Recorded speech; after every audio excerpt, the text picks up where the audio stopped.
t'a apporté quoi exactement, à toi personnellement? Eh bien, quand je pratiquais les arts martiaux, c'est vrai que je me sentais bien à l'intérieur.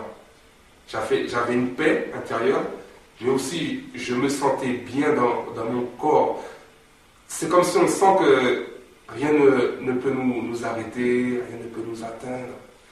Et en fait, c'était ça, je me sentais bien. Et je tiens à préciser, en fait, ce qui se passe, c'est lorsque on pratique les arts martiaux, chaque personne, il a un cri.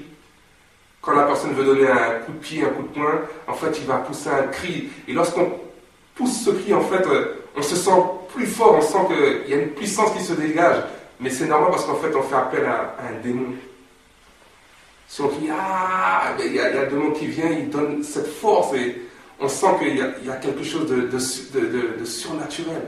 Et en fait, c'est comme ça qu'on laisse les portes ouvertes, en fait. Et ça, je tenais à le préciser. Mais aussi, c'est pas seulement dans les cris, c'est certains mouvements qu'on va faire. Et bien ça aussi, c'est des mouvements diaboliques. On peut penser que quand on voit le mouvement comme ça, avec les yeux charnels, il n'y a rien, mais tout se passe dans le spirituel. Il y a des mouvements qu'on fait, ce sont des mouvements diaboliques. En fait, tout ça, ce sont des pratiques orientales. Tous ceux qui ont inventé ces sports-là, ils sont en rapport avec des démons, quoi. C'est Bouddha, ce sont des gens qui vont prier Bouddha, ce sont des gens qui vont faire des prières, mais qui sont liés à des démons, si vous voulez. Et tout ça, c'est vraiment démoniaque. Donc moi, ce que je conseille, c'est s'il y a des chrétiens qui pratiquent les arts martiaux, c'est d'arrêter parce que peut-être que les choses ne se sont pas encore manifestées, mais un jour ça va se manifester. Un jour vous verrez que autour de vous, vous allez commencer à détruire ceux qui sont autour de vous et votre vie même, elle va basculer. Parce qu'en fait, les démons, ils sont là, ils sommeillent en vous jusqu'à un certain temps. Il y a un temps où toutes ces choses-là se manifestent. Voilà. Et par rapport à cet homme qui s'appelle Bruce Lee. En fait, tu t'étais un peu identifié à lui?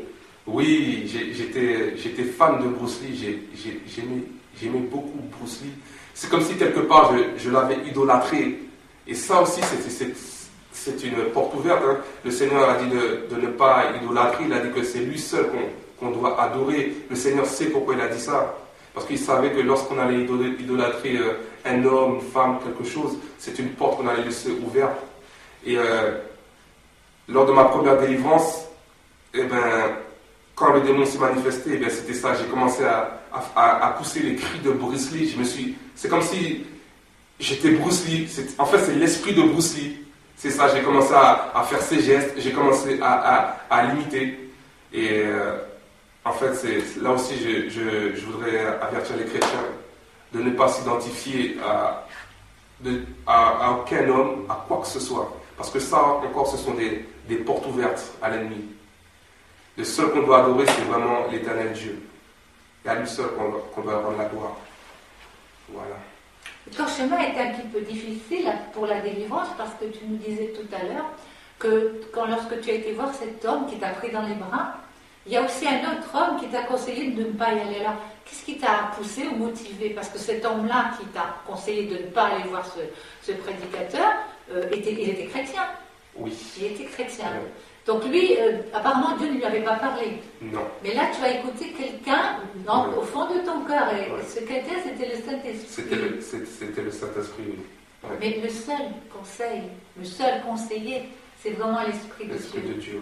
Ouais. Et là, ça a été pour toi la planche de salut. Tu n'as écouté aucun homme. Voilà. Aucun homme.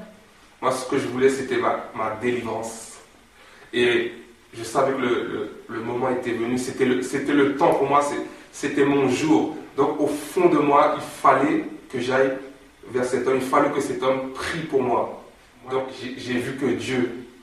Et ça, c'est très important. Hein. Parfois, on va passer à côté de certaines choses parce qu'un homme de Dieu va nous dire non. Mais un homme de Dieu peut se tromper. L'homme de Dieu n'a pas toute la connaissance, c'est l'Esprit de Dieu seul. Donc, moi, je conseille à chaque chrétien d'écouter le Saint-Esprit à l'intérieur. Et le Saint-Esprit, c'est quoi pour toi? Pour moi, c'est mon ami. C'est mon ami. C'est une personne. Et il est mon ami. J'ai besoin de lui pour avancer. J'ai besoin de lui pour être conseiller. Il est ma lumière, il est mon consolateur. Il est ton bon conseiller. Hein? Mon bon conseiller. Parce que ce jour-là, pour toi, c'était la délivrance. C'était la délivrance. Et vous voyez, je n'ai pas écouté l'homme, j'ai écouté le Saint-Esprit et me voici aujourd'hui. Je suis libre. Et je tiens aussi à revenir sur les personnes qui vont voir des marabouts, des voyants, des personnes qui font du spiritisme. Vous savez, j'avais une tante et elle nous faisait du mal. Elle allait voir, elle faisait des pratiques, elle faisait beaucoup de sorcellerie sur ma famille. C'est-à-dire que la personne qui veut faire du mal, elle invoque un esprit. L'autre personne va voir un autre marabout qui est plus fort. Donc il invoque un esprit qui est encore plus fort.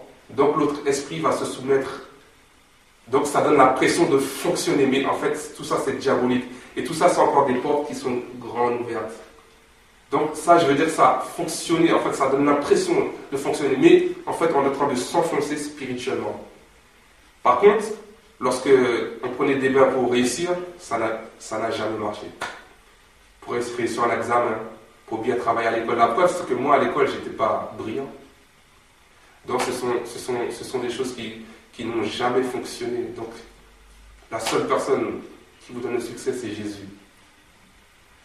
Voilà. Et je tiens à préciser encore que ma délivrance a été longue, c'est aussi par rapport à ça. Parce que j'ai mangé des poudres, c'est comme des potions. J'ai pris des bains, ça aussi, c'est comme des potions. Donc, j'ai laissé des portes grandes ouvertes à toute espèce de démons. Et les démons de la sorcellerie, ils sont très difficiles à chasser. Ça prend du temps. Et c'est pourquoi que ma délivrance, elle était longue. Par rapport à cela, par rapport aux arts martiaux. Voilà. Et ce qui t'a libéré, c'est aussi la repentance. Tu as demandé pardon à Dieu. Ouais. Je me suis beaucoup repenti, ouais. Je me suis beaucoup repenti. C'est vrai que je voyais ce que je faisais, c'était très mal. Mais j'arrivais pas à m'en sortir.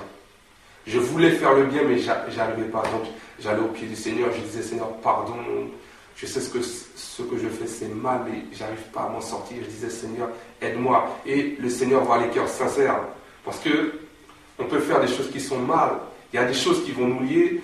On voit qu'on n'arrive pas à s'en sortir. Mais le Seigneur regarde au cœur sincère. Et lorsqu'il voit que le cœur est sincère, c'est là qu'il intervient. Donc même si vous avez des choses dont vous auriez aimé vous débarrasser et que vous n'arrivez pas, Dieu regarde au cœur sincère. Donc venir à Jésus pour se repentir. Et en fait, c'est ce qui a été pour toi la libération complète, la guérison de ton cœur, de ton âme, de ton esprit. Tu es dans une entière liberté. Parce que tu as fait le bon choix. J'ai fait le bon choix. Tu peux inviter nos amis à faire le bon choix aujourd'hui. Oui. Et je veux dire qu'après, ma vie a été... lorsque cet homme a prié pour moi, j'ai été libéré, ma vie était totalement transformée. Je devais me marier, ça s'est passé au mois de juillet, je devais me marier au mois de février. Les hommes qui m'entouraient ne me l'avaient pas dit, mais ils me disaient que je n'étais pas prêt pour le mariage. Ça aurait été un véritable fiasco. J'aurais détruit ma femme, j'aurais détruit mon foyer, je me serais détruit moi-même. Et puis je n'étais pas prêt dans ma tête à tout ça. Je n'étais pas mûr parce que, comme je l'ai dit, j'étais au bord de la dépression. Et ça a complètement transformé ma vie. J'étais plein d'assurance que lorsque j'ai eu ma délivrance. Parce que Jésus, ce n'est pas un sentimental. Non, ce n'est pas un sentimental. Il est puissant. Il est puissant. C'est une toute puissance. C'est vraiment la solution. Voilà, la solution. C'est vraiment le Jésus de la Bible, tel que la Bible le décrit, c'est ce Jésus-là. C'est pas le petit Jésus dans son maillot, voilà. Mais c'est le grand Jésus. C'est le grand Jésus. Le libérateur. Et celui qui t'a sauvé. Parce que tu étais dans l'enfer. Ouais. On parle beaucoup de l'enfer à travers les films. Ouais. Mais l'enfer est réel. L'enfer est réel. Il est réel sur cette terre. Ouais. Parce que tu l'as vécu. Je l'ai vécu, ouais. Mais tu en es sorti. Voilà. Grâce à Jésus. Grâce à Jésus. Et je tenais à rajouter quelque chose. C'est qu'après cette expérience, aujourd'hui, quand j'ai un problème, aujourd'hui, quand il y a quelque chose qui ne va pas, je ne pleure plus. Je ne me lamente plus parce qu'avant je me lamentais. Mais aujourd'hui, je loue le Seigneur pour chaque situation. Aujourd'hui, je me mets à fond en action. Je prie et je crois que Dieu va agir. Et ça, je veux dire, ça a changé toute ma vie. Même si ça a été difficile, mais ça a changé toute ma vie. Ça a changé ma manière de penser, ma manière d'agir, ma manière de prier. Aujourd'hui, je sais que Dieu est avec moi. Il a dit, je serai avec vous tous les jours jusqu'à la fin du monde. Et je sais qu'il est avec moi, peu importe la situation. Ce n'est pas toujours facile, mais je sais que Dieu est avec moi. Et par sa grâce, je m'en sors toujours. Et Jésus, on le trouve où? Dans quel livre? Dans la Bible. À travers quel livre? Au travers de la Bible. Lisez la Bible. Lisez la Bible. C'est la Bible vraiment qui est la parole vivante de Dieu. Et c'est pour ça que Patrick était mort. Et il est revenu à la vie, la vraie vie. Et pas simplement la vie sur terre. Parce que la Bible nous promet la vie éternelle. Tu sais que tu ne seras jamais séparé de Jésus. Pour l'éternité. Pour l'éternité. Alors vraiment, avec Patrick, je voudrais inviter tous ceux qui nous écoutent simplement à recevoir Jésus. Ça veut dire quoi exactement? Eh bien que vous reconnaissez, ou que vous vous êtes reconnu à travers le témoignage de Patrick, et que vous reconnaissez de tout votre cœur et avec votre conscience que vous êtes dans le péché, que vous êtes dans l'erreur et que vous êtes manipulé par Satan. Et de vous repentir, demander pardon à Jésus simplement. Comme je vous parle, vous pouvez lui parler, parce qu'il entend. Dieu n'est pas un Dieu sourd, il est là, il est vivant, il vous entend, comme il a entendu Patrick. Alors n'attendez pas, maintenant, acceptez de vous repentir, de reconnaître vos torts, et vous verrez que votre vie va changer. C'est une promesse réelle, c'est une réalité, et vous avez vu Patrick, il était mort, et il est vivant, et vous offre ce merveilleux sourire de vie et d'espérance. Lorsque vous acceptez Jésus, tout va commencer. Mais tout quoi exactement? Vous connaissez votre ancien passé, vous savez toutes les erreurs que vous avez faites, et Jésus vient pour réparer, nettoyer et tout arranger, tout éliminer, en fin de compte, tout ce qui était mauvais pour vous donner le meilleur. Et Patrick va vous en dire plus à ce sujet. Oui, comme le disait Marie-Thérèse, lorsqu'on se convertit, on donne notre cœur à Jésus-Christ de Nazareth. Mais il faut savoir que l'homme est esprit, il est âme, il est corps. Donc notre cœur est à Jésus. L'esprit, notre esprit, il rentre en communion avec l'esprit de Dieu, mais notre âme, c'est le diable qui possède notre âme. Alors ce qui se passe, c'est que lorsque l'esprit de Dieu rentre, il prend la place de notre cœur. D'accord? Et notre âme est possédée. Et bien l'Esprit de Dieu commence à pousser ces choses-là. Ça veut dire qu'il y a une lutte qui s'entame. Ça veut dire que le diable, lui, nous pousse à faire des choses méchantes, des choses qui sont contraires à la Bible, mais lui, l'Esprit de Dieu veut qu'on soit conforme à la parole. Donc, il y a une lutte qui se passe. Et comme l'Esprit de Dieu est tout puissant, et bien lorsque le chrétien est sincère, ce qui se passe, c'est qu'il donne toute la place à l'Esprit de Dieu pour agir. Donc l'Esprit de Dieu pousse. Il y a un combat. Il y a un combat. Vous sentez le combat à l'intérieur, mais l'Esprit de Dieu pousse ces choses jusqu'à ce que l'Esprit de Dieu prenne toute la place et que le diable soit mis dehors. Donc, c'est vrai que, de par mon expérience, je ne peux pas dire qu'un chrétien ne peut pas être possédé. Quand vous venez à Jésus, c'est votre cœur que vous donnez à Jésus. Mais les liens que vous avez, Jésus nous a dit, vous chasserez les démons. Donc c'est à nous en tant que chrétiens de chasser ces choses-là. C'est pourquoi que lorsque vous vous convertissez, il est important de voir un pasteur, de faire une cure d'âme, afin que vous soyez libérés de votre passé. Parce que sinon, votre vie de chrétienne, elle ne sera pas épanouie. Vous allez sentir que vous tournez en rond. Vous allez sentir que vous voulez faire des choses que vous n'arrivez pas à avancer. Vous allez sentir qu'en vous, il y a quelque chose d'anormal. Donc, je vous conseille de passer par une cure d'âme. Et si vous êtes dans cette situation, dès aujourd'hui, je vous invite avoir un pasteur, de parler au pasteur de votre problème. Je vous assure qu'il y a une solution. La solution, c'est Jésus. Jésus, il est le Tout-Puissant. Les ténèbres ne vont pas résister. Si vous êtes sincère avec Dieu, le diable ne pourra pas résister. Ça, c'est pour un temps. Soyez bénis. En fait, ce que j'appelle cure d'âme, c'est une guérison de l'âme. Comme le mot cure le dit, c'est de faire un nettoyage, confesser toutes les choses qu'on a pu faire et qui fait qu'aujourd'hui on se sent lié.